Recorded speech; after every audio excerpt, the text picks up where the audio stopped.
what would be day 8 of the shortest prep in history has turned into day 6 of fighting for my freedom and a pain-free body once again, probably for the 50th time. To be honest with you, I knew it was coming before it happened. So just to give you some idea what it's like to live with this fuck disease, I woke up last Friday morning because of my stomach in absolute agony, sat down to meditate and had to literally run to the toilet, sit there in agony for half an hour, sweating, crying and screaming like I was home by myself. I pulled myself together after looking down the toilet bowl and literally full of blood, freaking out once again, head to class to teach, trying to keep my, I would say, shit together, but that's probably a poor term of words to use. Get through the day. The longer I go through the day, the worse it gets. The more pain, the more blood.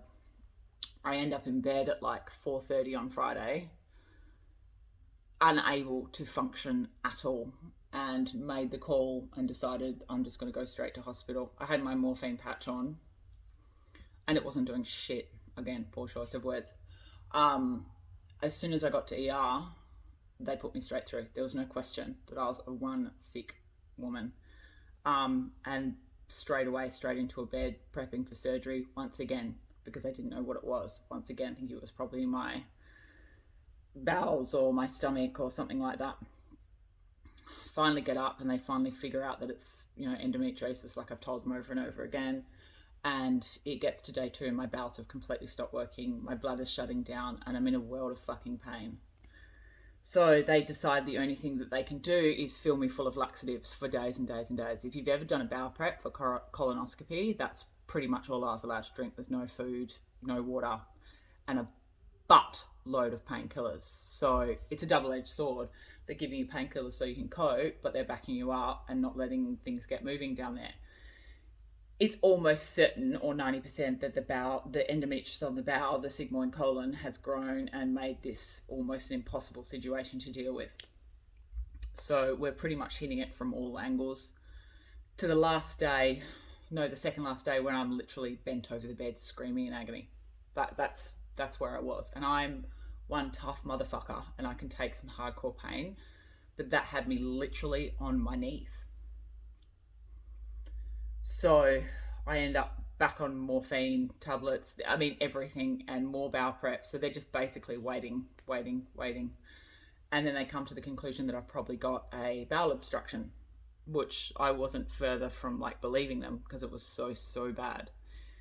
We had the x-rays at 9 o'clock at night to confirm, thank God, that I don't, because that would have meant immediate surgery. Finally, things get moving after, 4.5 days, and it was painful and very unpleasant. I woke up the next day, kind of lied to them and told them I wasn't in that much pain just so I could get the fuck out of there and get home, because they would have kept me in for probably weeks if they wanted to. So the plan is to get a referral to see a specialist, a surgeon that can operate on my bowel, probably a bowel resection, remove some of my bowel. I may end up with a bag, I may not, I don't know, I don't care, I just want my life back. God knows what kind of condition my blood is in. Head to King Eddie next week to follow up with those guys, because they've pretty much been completely ignoring me for the last year, so I need them to get their shit together, and everything goes on hold again. So that's what it's fucking like living with endo. You get 10 steps forward and fucking 25 steps back. But the one thing that kind of saved me was I had a roommate and he was a big dude and kind of a bit scary at the start, but when I met them, it became pretty obvious to me that he was actually coming close to the end of his life due to some pretty severe, health issues. But he didn't falter once, and we just connected, and it made me really appreciate life. And no matter how life gets and how hard it gets, you've still got it and you still have to make the most of it. So as much as I was sitting in that bed feeling fucked up and annoyed and miserable, having that person next to me saved me, because he gave me the time to reflect on my own situation, which, it's not a life or death situation. I can make the best of what I have. This man has weeks to live. So it puts a lot into perspective. It really, really put a lot into perspective for me. No, it still doesn't make it any easier, and I'm not kind of like dulling down my experience, but being with other people and speaking with them about it and being present in your pain in hospital with other people is probably a really important thing to do. I've got a massive journey ahead of me once again. I'm not sure why this is happening to me. It seems very unfair, but life is very unfair. And I keep thinking about maybe there's a reason this is happening. Maybe I'm supposed to feel this excruciating pain to learn something, to become stronger, maybe mentally, not so much physically anymore.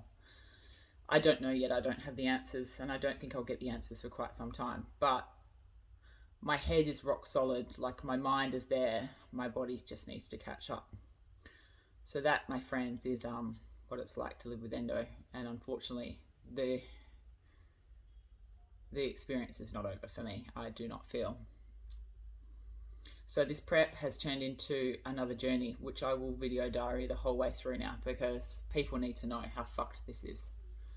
And no matter how strong you are, how much you think you have your shit together, how much you think you can withstand pain, this will bring you to your goddamn knees. And I'm down on my knees now praying.